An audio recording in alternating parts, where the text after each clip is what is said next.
সুবহানাল্লাহ। এলো মুমিনের গুণ। অনেক সময় একটু অন্তরটা নরম হয়। আরে আমি কার জন্য কি করতেছি, সারা জীবন কার জন্য আমি কি করলাম, কার জন্য এত রাত্র অর্গমা করলাম, কার জন্য নামাজ ত্যাগ করলাম, কার জন্য মিশা কথা কইলাম, কার জন্য বাটপারি করলাম, কার জন্য জমি, কার জন্য আমি অন্যের জমি অন্যভাবে দখল করলাম, কারে ঠকাইবার জন্য আমি বিচার করলাম, কারে জিতাইবার জন্য আমি বিচার করলাম। যখন আল্লাহ তাআলার নাম নেওয়া হয় তখন অনেক সময় আমাদের অন্তরে আল্লাহ তাআলার কিছু ভয় সৃষ্টি হয়। আল্লাহ তাআলা এই আয়াতের মধ্যে বলেন, যারা মুমিন তাদের অন্তরের মধ্যে এরকম ভাবে আল্লাহর নাম নেওয়ার সাথে সাথে কিছু ভয় আসে। জোরে বলেন সুবহানাল্লাহ। ভাইরা আমার, বনে ইসরাইলের জমানায় এক লোকের নাম ছিল কাফি। সেই যুবকটা প্রতিনিয়ত জিনার সাথে লিপ্ত থাকত।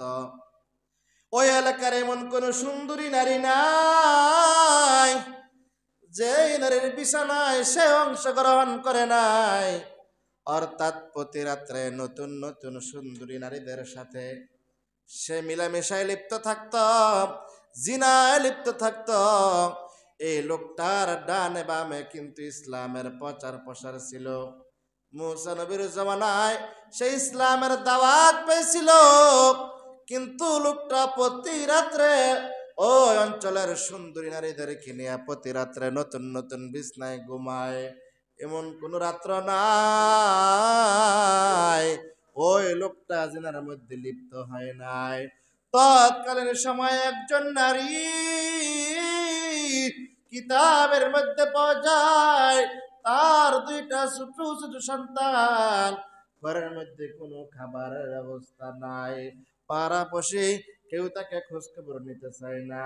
ওই কাফির কাছে গেল, গিয়া বলে, ভাই আমার, আমি অনেক অভাবের মধ্যে আছি, আমি অনেক কষ্টের মধ্যে আছি, আমার ঘরের মধ্যে কোনো খাবার নাই, আমাকে একটু খাবারের ব্যবস্থা করে দাও।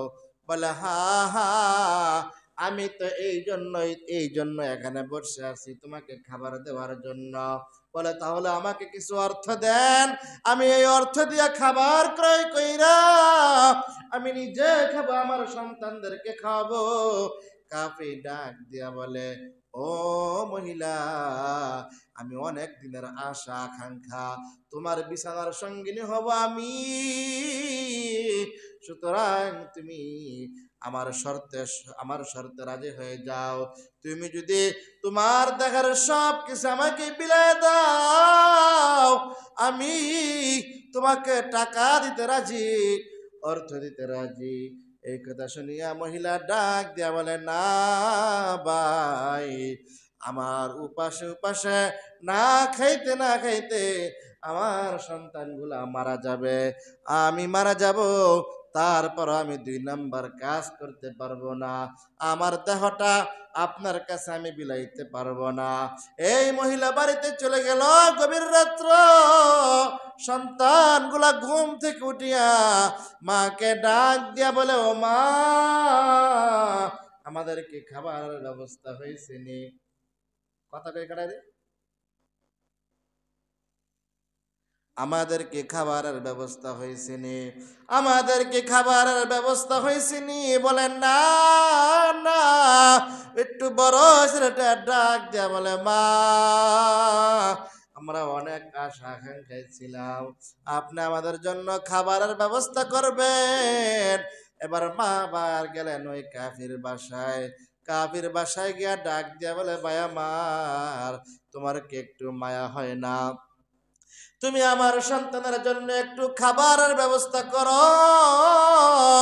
বলে, তোমাকে আমি একটু সময় দিব, আগে সামান্য একটু খাবারের ব্যবস্থা করে দাও, আমি তোমার কাছে ওয়াদাবদ্ধ। বলে, না না, তুমি আমাকে আগে সময় দিবা, এরপরে তোমাকে আমি খাবারের ব্যবস্থা করব। জোরে বলেন নাউজুবিল্লাহ।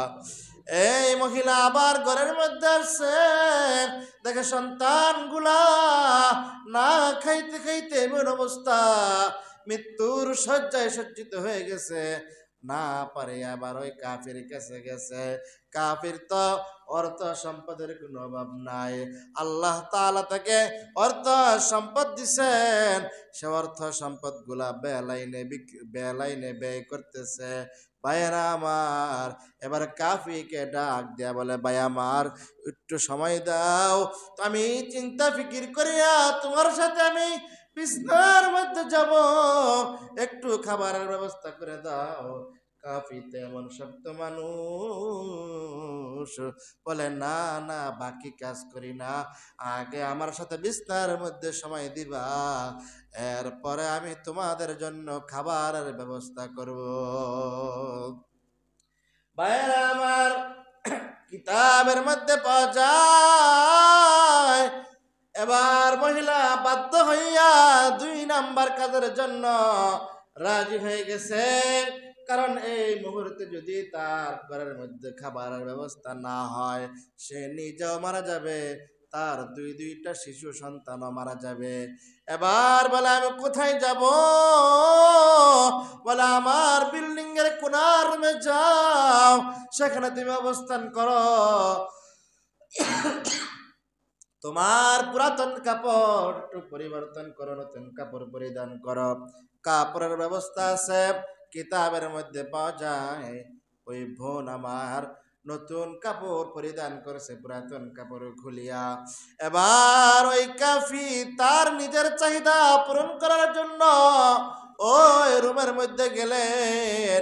রুমের মধ্যে গিয়া দেখে ওই বোন যুবতী, বোনের ঘা দিয়া অজরে ঘাম পড়তেছে, শরীরের প্রত্যেকটা পশমের গুড়া দিয়া ঘাম ঝরতেছে, আর কেমন জানি কাঁপাকাঁপি করতেছে, কেমন জানি এরকম ভাবে হাউমাউ করে শিশু বাচ্চার মতো কান্নাকাটি করতেছে। এবার ওই কাফি ডাক দিয়া বলে, বোন কি ব্যাপার, তোমার গা দিয়া কেন ঘাম পড়তেছে, তোমার চোখ দিয়া কেন পানি ঝরতেছে, তুমি কেন হাউমাউ করে কান্নাকাটি করতেছ? এই যুবতী বোন ডাক দিয়া বলে, কাফি